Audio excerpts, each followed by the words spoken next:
edition of Just Parlays. I'm Jim Williams, along with my partner in crime, the man, the legend, Chris King. Chris, how you doing today? Good, Jim. How are you?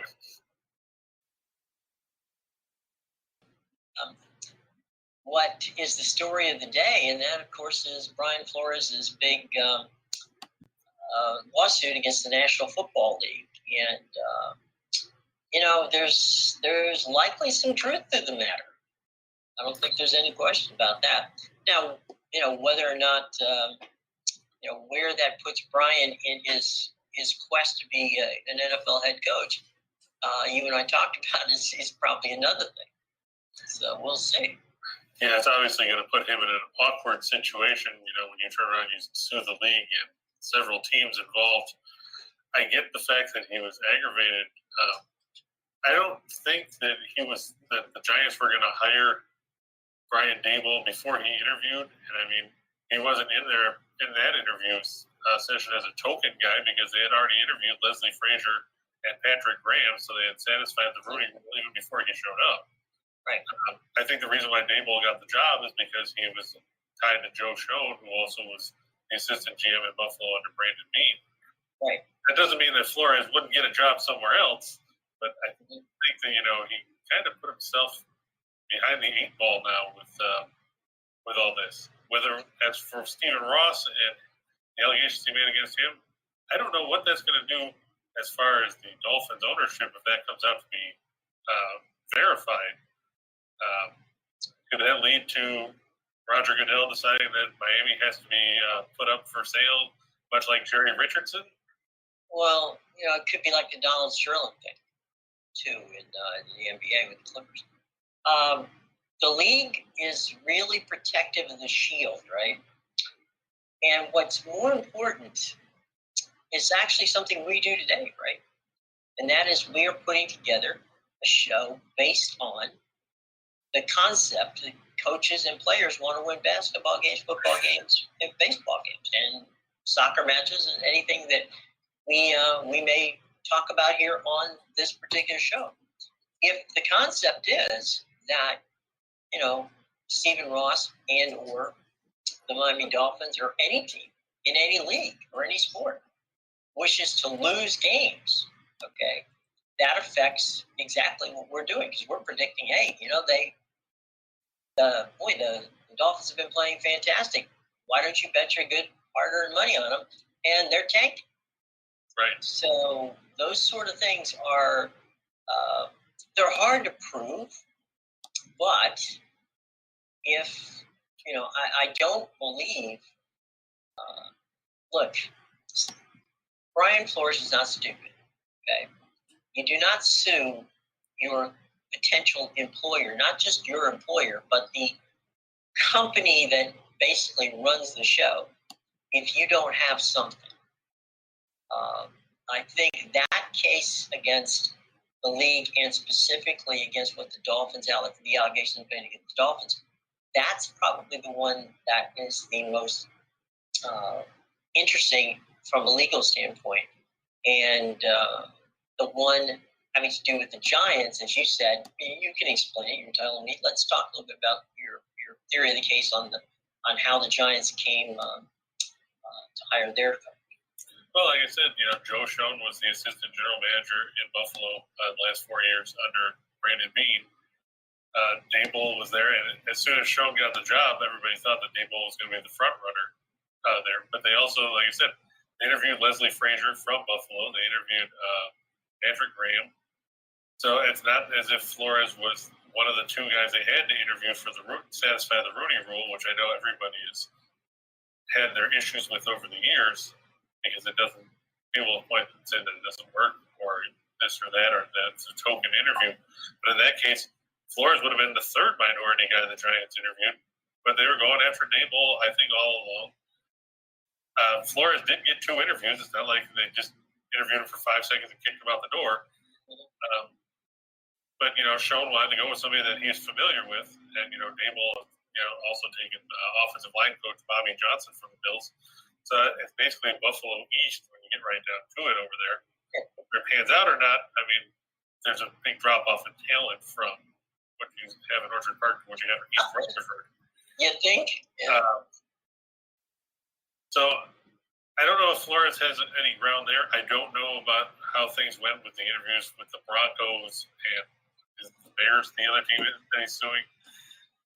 I don't think the Bears are in there. I think it's just the Giants and the Broncos. Oh, I thought they had. I think he's got a pretty good case against the Broncos because basically the guy was hired before he actually showed up. So that one probably was a little bit in the way of disingenuous. But look, I'm not a lawyer nor anyone on TV, but I think this case is going to have some really, really interesting ramifications in how it plays out for Brian, who's only 40 years old. Which I guess is old now in the coaching situation, given that we have Kyle and we got the two youngest coaches in the National Football League are now in the Super Bowl. So that's a pretty interesting situation. So Brian's only 40 years old. My hope is that he will get a head coaching job, and we'll see how the league does. They're very protective of the Shield, so we'll see how that works out. And, of course, now Washington actually has a football team, has a name. It's the Commanders. And, I was still hoping they were going to be the Washington Sentinels because I wanted to see Shane Falco and Nigel Bruff and all those guys come out for the opening game of the season. But what can you do? I guess they're going to be the Commanders, and everybody will have to deal with that. It could be worse, I guess. Well, the funny thing was in that regard, was that on Tuesday night, of course, today is the day that they have been circled for 2 months. They've been promoting and saying, this is it, this is the day, blah, blah, it's going to be changed. And last night on Sirius XM radio, Joe Theismann goes on and says, well, they're going to be called the Commanders. And, and basically blew the entire, all of that hype from, them not saying who the name of the team is. Joe accidentally said the quiet part out loud and outed them. So, whatever.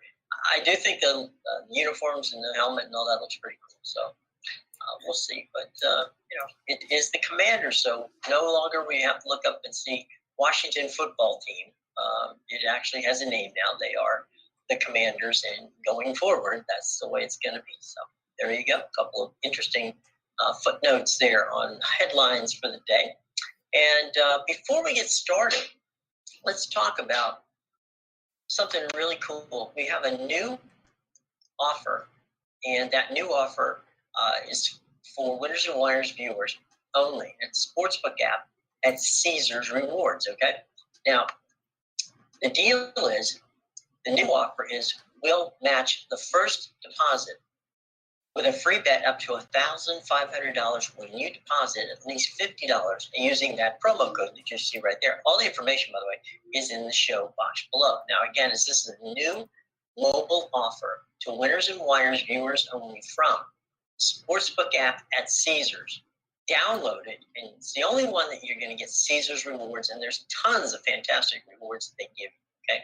So the cool thing about it is download it, make your first bet, and they're going to match your first deposit with a free bet up to $1,500 when you deposit at least $50 in their in your sports app there on Caesars. Now, we also have a cool deal, and that one is coming from BetMGM. Now, Winners and Whiners fans can get a risk-free first bet of up to $1,000 for any new customer, but you must deposit at least $10 at the start. Now, you can go and try the BetMGM app, which we highly recommend that you do.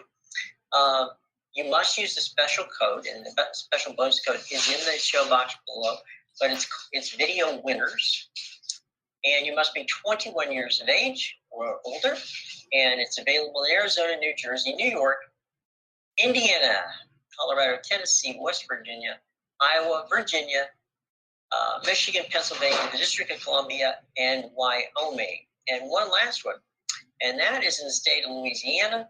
We have a cool deal going on there, another new mobile app, and that one is BetRivers. BetRivers. If you are in the state of Louisiana and you go and you get the BetRivers app and you make a deposit there and make your first bet from BetRivers, they are going to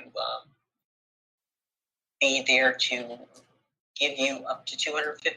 Okay, so there you go. So there's all the different things going on, and we hope that you enjoy it. Remember that you have to be 21 years of age or older, and always bet responsibly whenever you are involving yourself in gambling. Okay, all right, cool. So there we go, folks. I think we got everybody out there. So we got Caesars. Okay, we got MGM, and we got BetRivers.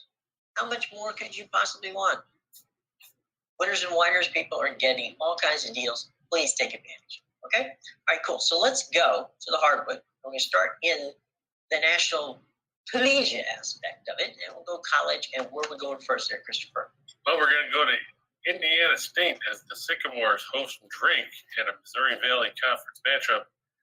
Drake 16-6 coming into this one. Indiana State 9-11. The Sycamores have dropped 5 of their last 6 coming into this game. Meanwhile, Drake coming in off a big win over Loyola of Chicago over the weekend, in a game where they won and covered the line.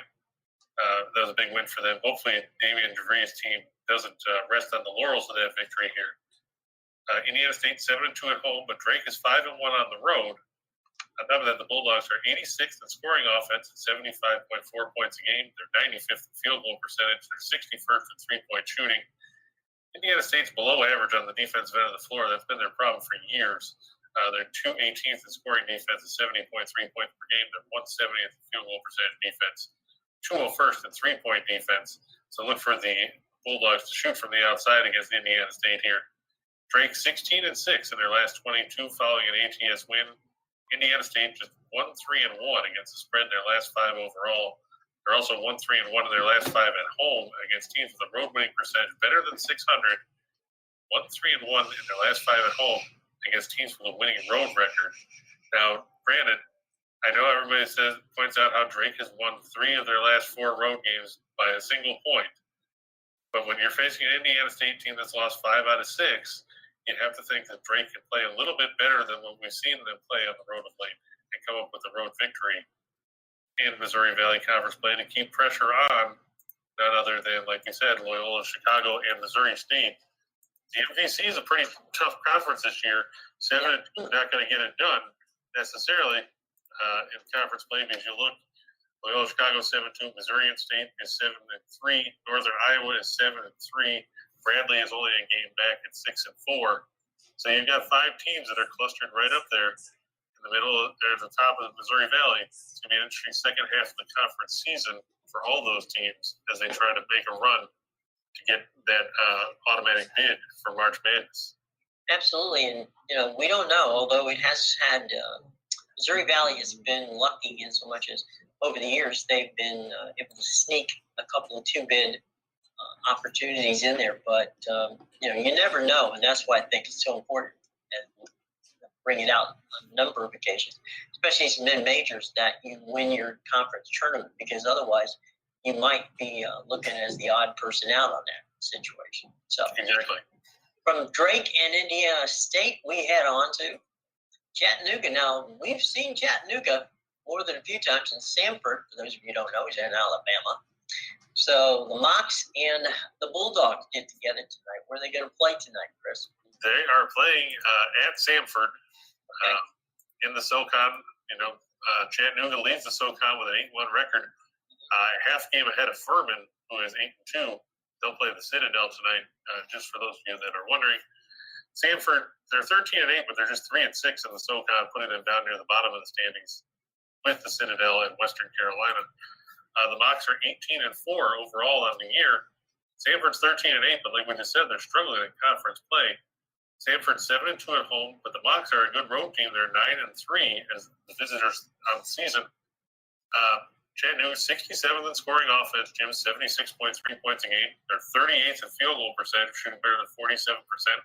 They shoot 54.5% from inside the arc, and they're 67th in three-point shooting.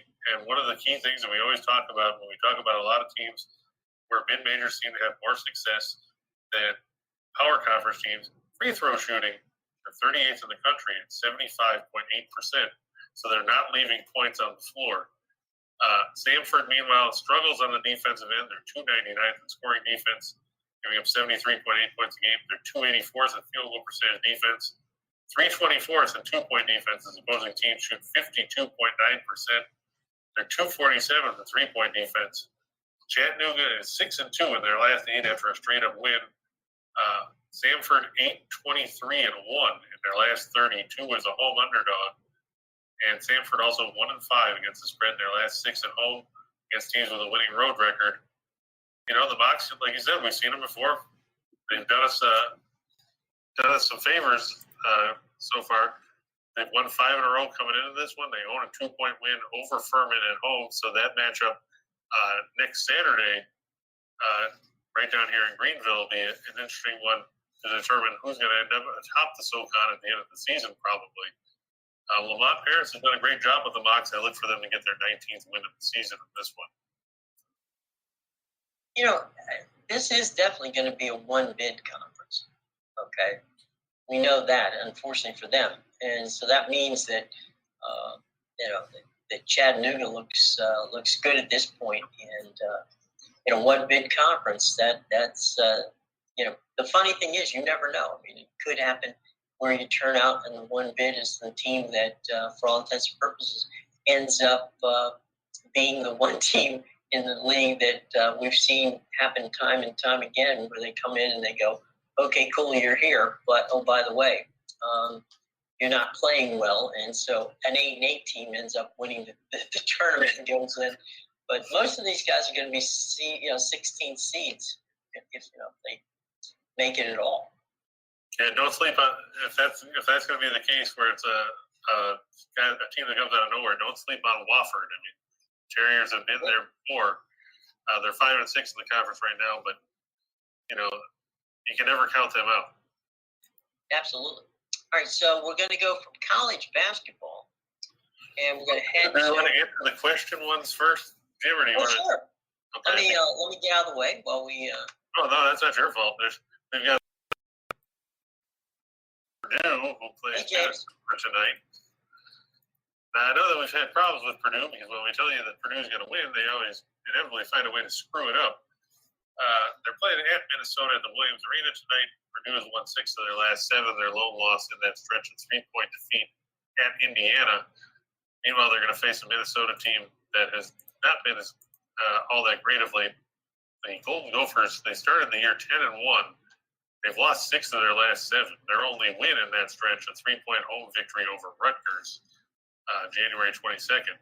In that stretch, they lost to Illinois, Indiana, Michigan State, Iowa, Ohio State, and Wisconsin. So you basically lost 2 of the good teams in the Big Ten. Unfortunately for Minnesota, they're playing another good team in the Big Ten. And the big issue for the Golden Gophers has been one that's been of all season, and that's rebounding. They're 354th in offensive rebounding percentage. Meanwhile, they're facing a Purdue team that is 6th at 37.2%. They're also second in effective field goal percentage of 58.9%, third in three-point shooting. I know Ben Johnson's team started off well. They beat Princeton on a neutral floor. They beat Mississippi State on the road. They beat Pitt. They beat Michigan on the road. But the wheels have come off, and there's not a ton of depth in that lineup and that rotation for Minnesota. Plus, you look, Minnesota's tallest player that sees any kind of minutes is Charlie Daniels or Eric Curry, who are both 6'9". Meanwhile, let's take a look at Purdue, who runs a guy who's 7'4" and 295 pounds in the paint. Plus, you've got Trevion Williams, who's 6'10" and 255. That doesn't bode well. We talked about this when Minnesota played Illinois with Kofi Cockburn knocking people around. Zach Edey should have a field day. He's shooting 70.8% from the floor on the season. He should have a big game there, and so should Williams. Purdue will get the win in that contest. As for the game everybody's really excited about for some reason in the Big South. It's Jim, your favorite mascot of all time. That's right. It's the Campbell Fighting Camels on the road as they face the Presbyterian Blue Hose in the battle of teams that people wonder who came up with these mascots. Campbell comes in 12-7. They're 5-3 in the Big South. Presbyterian comes in 9-13. Names 9-13 and 1-6. Now, the interesting thing about Presbyterian is they're 1-4 in their last 5 games, but none of those games were decided by more than 3 points. So Presbyterian struggles in close game situations. They lost by 3 to Gardner-Webb. They lost by 2 to Winthrop. They lost by 1 to Longwood. They beat Charleston Southern by 1. They lost to UNC Asheville by 1 in their last game. The problem for Presbyterian, they struggle when it comes to shooting the ball or stopping the other team from shooting. Just to give you an example, they're 343rd in effective field goal percentage and 44.2%. They're 355th in three-point shooting. Defensively, they're 340th in effective field goal percentage defense. They're 347th in three-point defense. And they're 344th by giving up free throw attempts this season. Meanwhile, Campbell, this is going to be one of those games where they slow it down. Neither team scores a ton, but that's because they both go at a snail's pace. Campbell 355th in tempo, Presbyterian 342nd. But the Camels are 41st in effective field goal percentage at 53.7%. They shoot 54.4% from inside the arc. They're good defensively, which is something that you can't really say about Presbyterian. Campbell's a 3.5-point favorite. Look for them to cover on the road against the Blue Hose. Finally, Vermont and New Jersey, the New Jersey Institute of Technology. How many times have we talked about Vermont, where we say teams come to Vermont, they go to Burlington, they get some maple syrup, they get their butts kicked, they go home, they eat pancakes. Right. We're looking at a Vermont team that's won 10 in a row. They're 8-0 in the American East. They finally scored less than 80 points in a conference game in that win over Albany on Monday night. It's the first time all season in their 8 conference games they were held under 80. You're looking at a New Jersey team that has lost 6 in a row. Vermont already beat them by 26 at the New Jersey Institute of Technology in Newark. The Highlanders are in trouble here. I don't see John Decker's team letting up at all. The game that they're looking for down the stretch will be a game on February 16th, so 2 weeks from now when they face Massachusetts Lowell. But by then, they should have the American East locked up. Take Vermont, give the points. The Catamounts run their win streak to 11 and win at home. I feel bad for Brian Kennedy, but hey, you're the one that chose to go to the New Jersey Institute of Technology to be a coach. A fine school, I'm sure, but pancakes for everybody when you play Vermont. There's no question about it. That's just the way it's going to be, folks. Let's go to the ice. Any more questions before we want to go over there? No, I think that's all the college teams that we were asking. All right, folks, cue up your hockey questions. Here we go. Yeah, last day before the All-Star break in hockey. You get the Islanders at home against the Kraken. This game was supposed to have been Saturday night, but everybody knows that snowstorm that went through the Northeast. The Islanders minus 190 in this one. The Kraken 14-27-4. The Islanders are 500 on the year at 16-16-6. They're 9-9-3 at home. The Kraken 5-13-2 on the road.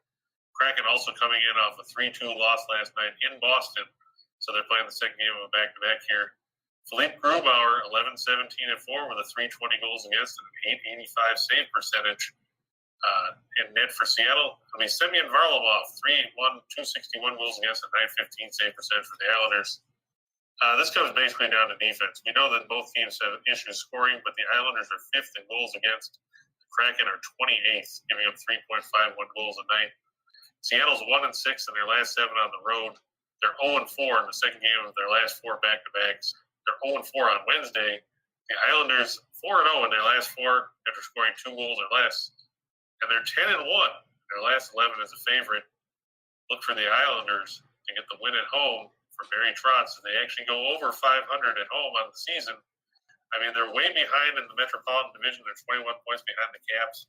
But they've got a staggering 8 games in hand at this point because of all the games they've lost due to COVID issues. Look for the Islanders to head into the All-Star break on a positive note as they take advantage of the tired expansion Kraken in this one. Yeah.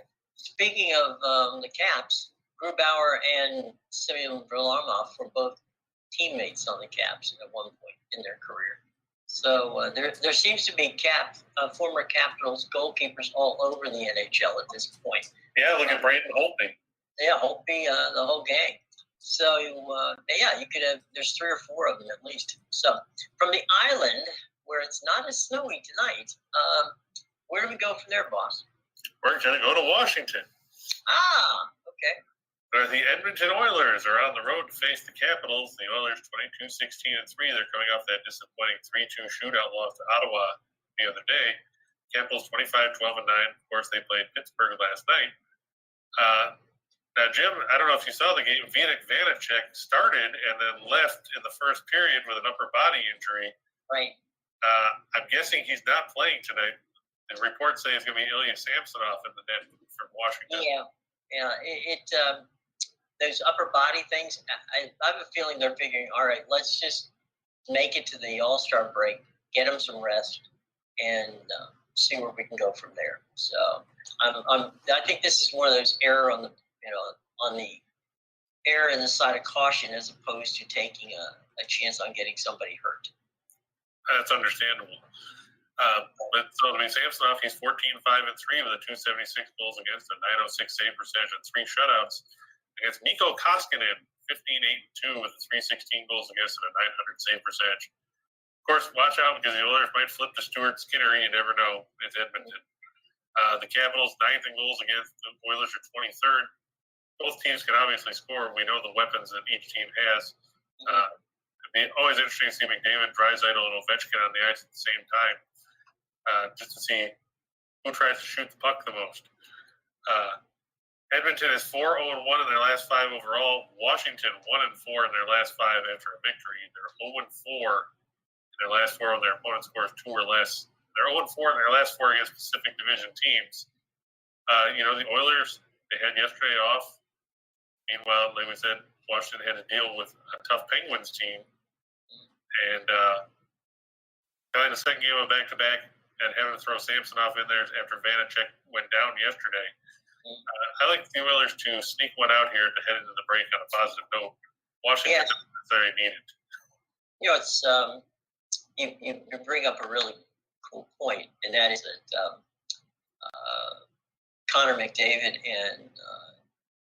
and getting to see Ovi is going to be fun because I think that we should probably have a prop bet on how many broken sticks are going to be tonight because when those guys start wailing at the puck, there's a lot of times that you see that they'll go over and the first thing they'll do when they cross over the dasher board is toss a stick and grab another. So it's going to be good. But one of the things that makes me enjoy watching Connor McDavid play is he is so fast. I mean, that guy is just amazingly quick, and the way he can keep the puck basically on the edge of the stick as he flies down the ice is a lot of fun to see. And he'll be part of the fastest skater competition at All-Star Weekend. So yeah, a lot of fun. All right, well, we're going to go from the NHL to the association. And James is already telling people to hit the thumbs up. Yes. James, thank you for reminding me. James is here as our associate producer from there. James, thanks. Hey, hit the like button, really. We're likable people. We come here. We give you information every day. We're here to serve you. So please hit that like button, hit the subscribe button. And James, thanks for the reminder. As always, my friend. Greatly appreciate it. So we're heading to the association where there's some decent games tonight. Yeah, and like Joaquin said earlier, a lot of late scratches for players has messed up a lot of betting cards because you see teams taking guys out all of a sudden. I mean, that happened saw that happen the other night. Look at Golden State last night. They took out Curry. They didn't play Thompson. They didn't play Iguodala. They didn't play Green. They didn't play Otto Porter. Obviously made a giant mess of things. And they still beat San Antonio. So what does that tell you? A lot about more about San Antonio than it does about the Warriors. Right. But in this one, we've got the Knicks and the Grizzlies coming in from Madison Square Garden. Of course, the Grizzlies coming off that overtime loss to Philadelphia the other night. The Knicks are the Knicks. That's all we really need to say about that. The Knicks are 24 and 27 this season. Meanwhile, Memphis atop the Southwest Division at 35 and 18. We're talking about a Knicks team that's just 13 and 14 at home. The Grizzlies 16 and 9 at home. The Grizzlies fourth in scoring offense of the season at 112.1 points a game. They're 16th in field goal percentage, and they lead the league in rebounding, which is a big thing because it's always good to get second chance points. The Knicks 27th in scoring offense, 27th in field goal percentage. They can shoot the three somewhat, but that just means you're not shooting well from two if you're only shooting 43.7% from the floor. This is true. It's 5-0 in their last five after an ATS loss. They're 4-0 in their last four after a straight-up loss. Knicks 1-7 against the spread in their last 8 at home against teams with a winning road record, and they're 0-5 against the spread in their last 5 at home against teams with a road winning percentage greater than 600. Quick look at the injury report. Obviously, Dylan Brooks still out with that ankle sprain for Memphis. Will be out until probably after the All-Star break. Steven Adams is questionable tonight with an ankle sprain. For the Knicks, Derrick Rose still out after having ankle surgery. That's it for them on the injury front. So they'll have all those guys that nobody cares about. Nerlens Noel, we're looking at you, the big void in the middle for the Knicks that does nothing but take up space and collect a paycheck. And not in a good way. Right. Kemba Walker should be out there if Thibodeau decides that he can be in the rotation. But in the end, Memphis, it's tough to deal with John Morant. We've seen there tons of points. And the Grizzlies get the win here because the Knicks can't score. Real quick, it seems like from our fans section over the past couple of weeks, we've had a lot of it's very pro Grizzly. I mean, we got a lot of Memphis fans there, so they're definitely some Grizzly fans in the house. So we greatly appreciate seeing them. Not a lot of Knicks fans in the house, so not a lot of Knicks fans in New York at this point. But anyway, what do you? That's true. All right, from the Grizzlies and the Knicks, we head on to Cleveland and Houston, because why not? Because somebody asked him. Right, the Cavaliers 31 and 20, the Rockets 14 and 36. Just 7 and 16 at home. Cleveland 15 and 11 on the road. And this is going to be a clash of styles. Cleveland leads the league in scoring defense at 102.2 points a game. They're fifth in field goal percentage defense. They're sixth in three-point defense. Meanwhile, flip the script. The Rockets are dead last in scoring defense. 116.9 points a game allowed. They're 29th in field goal percentage defense. They're 17th in three-point defense. But other than that, they're great. I'm sure they pride themselves on their defense in the layup line drill or the free throw drill. Right. Cleveland 9 and 3 in their last 12 on Wednesday. Houston 3 and 12 against the spread in their last 15 after a straight-up loss. They're 2 and 9 against the spread in their last 11 against teams with a winning record. And they're 0 and 4 in their last 4 at home against teams with a winning road record. The injury report shows Darius Garland won't play for Cleveland again tonight. He's out with a sore back. Lauri Markkanen out with an ankle sprain. And, of course, Ricky Rubio and Colin Sexton have been out for the year.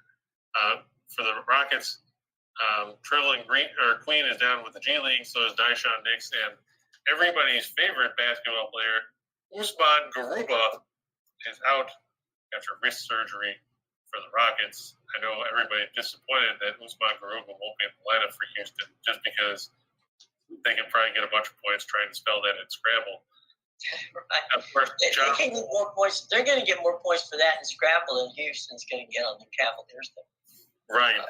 So I'm surprised the line's only 5.5. In all honesty, in these things, it's tough to score on Cleveland, and Houston can't stop anybody. I don't think Houston can stop local YMCA team. I thought you were going to say Presbyterian, but okay. Well, yeah, they probably can't stop them either. That's right. Hey, before we move on to two for the money, let's go back and talk about. Now, look, get your phones out, folks. Okay, because if you don't have these apps, we want you to download them either from the App Store or from the Google Play Store. Now, my apologies first, because at the last minute we had a little computer situation, so I'm going to have to read this stuff for you. But all of the information is in the show box. Well, let's begin with our buddies at Caesars. Now, Caesars has a cool deal for those of us here at Winners and Whiners and those of you out there. So, as I said before, have your phone ready because this is a mobile offer only. So, Winners and Whiners viewers from Caesars is going to get this deal. Now, here's the deal Caesars is going to do, and it's only going to be on the app. So, remember, it's going to be on the phone. All right. So, here's the deal. The deal is they're going to match your first deposit with a free bet up to $1,500. Okay, up to $1,500 when you deposit at least $50 and use the promo code, which you'll see right there as it scrolls in front of your face. And if you can't see it there, don't worry about it. It's in the show box below. And we hope that you can. There it is. There it is. Windsor. Okay. See, there it goes by. It's all right. So it's in the show box below, and it's scrolling right past you again. Now this is for mobile use only. You have to be a first-time bettor, and what you're going to get from Caesars, one of the great sports books out there, is they're going to match your first deposit on, that bet up to $1,500 when you deposit at least $50 and use the promo code. Okay, so that's what's going on with our buddies at Caesars. Now, over at MGM, and excuse me as I turn to read this, over at MGM, new mobile offers for Winners and Whiners is that you get from BetMGM, Winners and Whiners fans will get a risk-free first bet up to $1,000 for new customers, but you have to deposit at least $10. Okay, so that's a pretty good deal. So what you're getting is you're getting up to $1,000 on that first bet that they're going to match for you, but only if you deposit that $10 and also if you use promo code VIDEOWINNERS, which of course, as I said before, is in the show box below. So that's one for an app for Caesars Sportsbook, an app for BetMGM, and last but not least, if you happen to be down in the great state of Louisiana, what you're going to want to do is go to BetRivers, download their app, and they're giving away up to $250 in matching bets whenever you do your first bet on BetRivers down there in the fine state of Louisiana. So 3 different partners we have here, 3 different great deals that they're giving you. All the information's in the show box below. Check out, of course, Caesars Sportsbook. Check out BetMGM. And if you're down in the state of Louisiana, by all means, have some great Cajun food, first and foremost. But don't forget to download and use that BetRivers, okay? All right. Thank you all very much. Thanks to all 3 of our fine sponsors for joining us and being part of the family here at Winners and Whiners. And we hope that all of you take advantage of it. Remember, you must be 21 years of age or older to participate. And as we've always said, both here at Winners and Whiners and of course,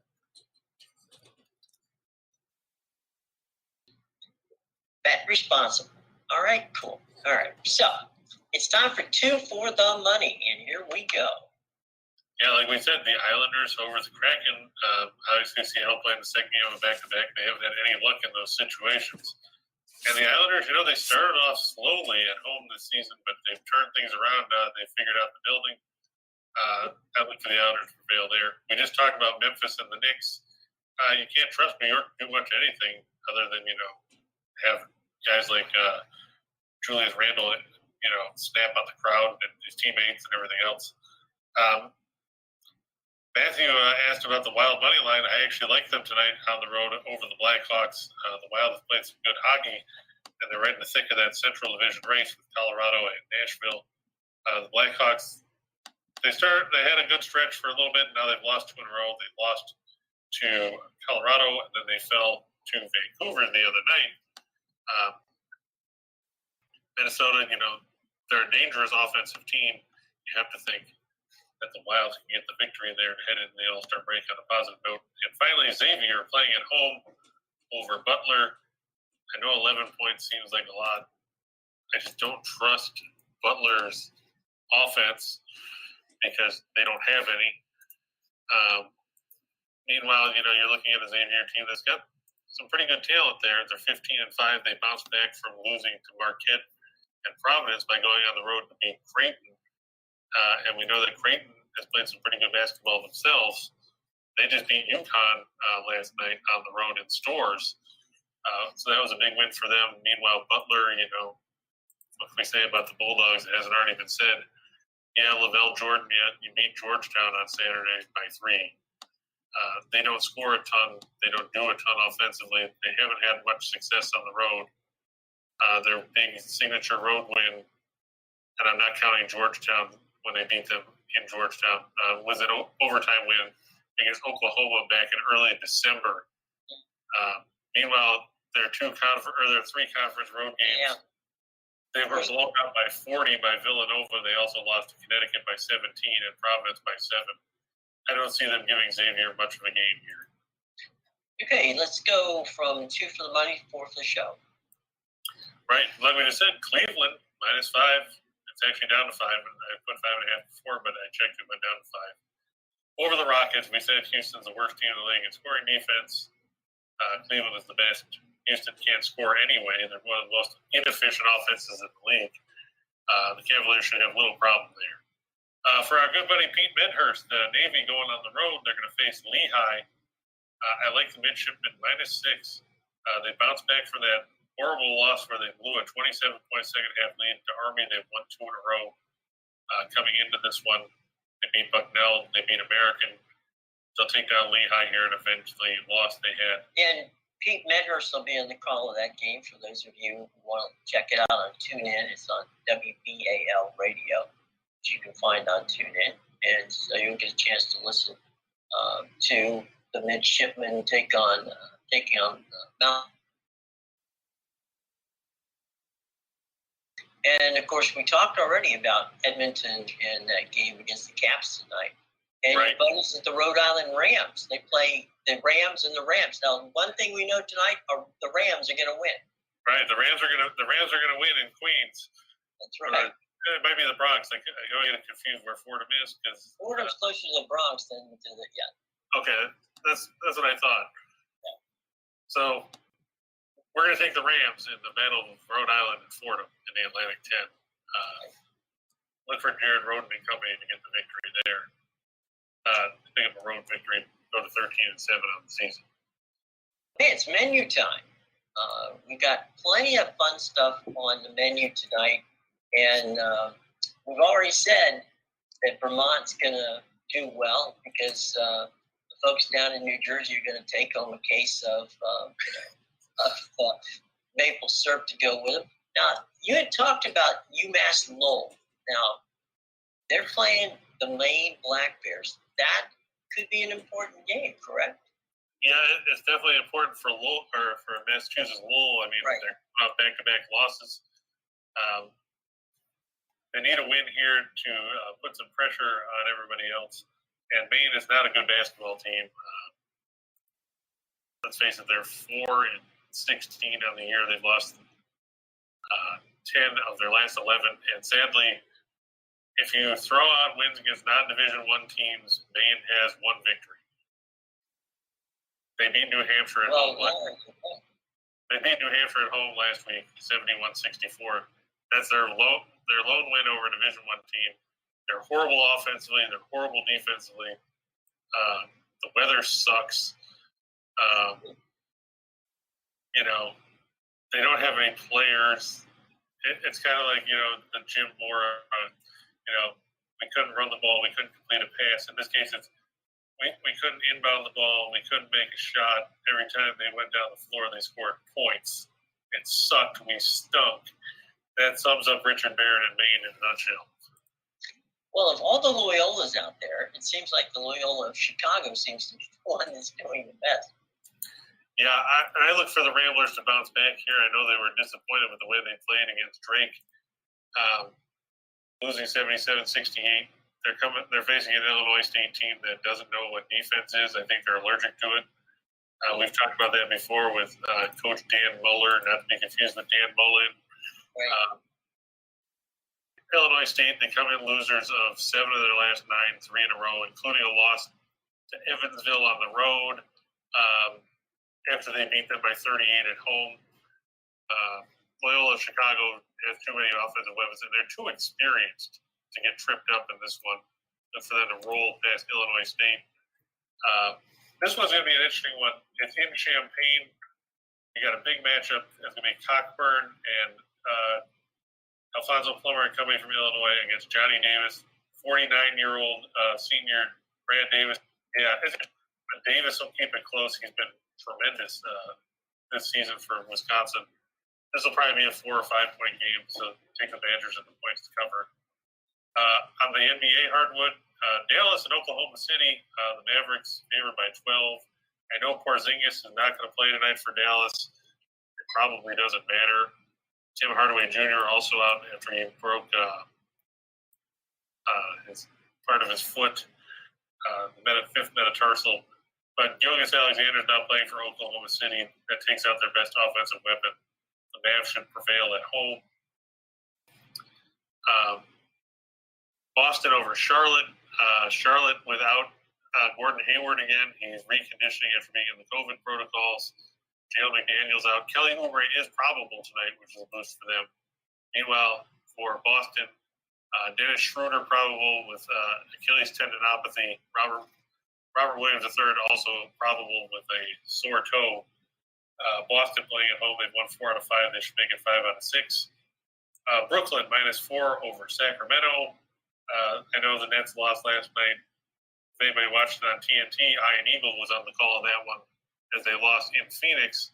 It's a much softer landing when you're facing a Sacramento team that is abysmal. They also won't have Marvin Bagley out with an ankle sprain. Terrence Davis out with an injury to his wrist. And De'Aaron Fox questionable for seeing the 39th game in a row with a sore ankle. The Nets haven't released an injury report yet. You have to hope that Harden doesn't sit like he tends to do in the second game of back-to-backs. But either way, Brooklyn's got enough offense to get the win. On the ice, the Kings over the Red Wings. Detroit has stumbled a bit of late. Kings play good hockey. Jonathan Quick in net for LA against Alex Nedeljkovic for Detroit. Arizona, hey, kudos to the Coyotes last night for stopping the Avalanche's 18-game home win streak, winning 3-2 in a shootout, mainly because Colorado decided to ring one off the post and then let Nazem Kadri shoot the final round. However, now they have to go home and face the Flames, who are rested. Look for the Flames to win that one. And Arizona's win streak at 1.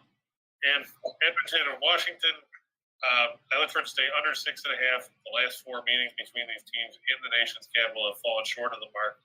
Both teams are probably going to want to just, make sure they get to the All-Star break without anybody else being hurt. That doesn't mean McDavid and Ovechkin and Draisaitl won't put points on the board. It just means that it's going to end up under 6.5. It might be a 3-2, 4-2 type of game. It'll be interesting to see which stars light the lamp in tonight's game. I'd like to see all 3 of them do it, but you never know. It'd be interesting to see if Kuznetsov can be one of those guys. It's hard to believe the guy that good keeps flying under the radar, but he does. So, I guess when you're going on a team that's got the biggest scoring star in Russian history, it's kind of hard to make a mark behind him. But Kuznetsov, made the All-Star team. He's doing pretty well. So it'll be fun. You're right. It's going to be a lot of fun tonight. So A lot of good stuff up there for Parlays, folks. So we've got a bunch of very interesting stuff. I would think right now, if I'm going to put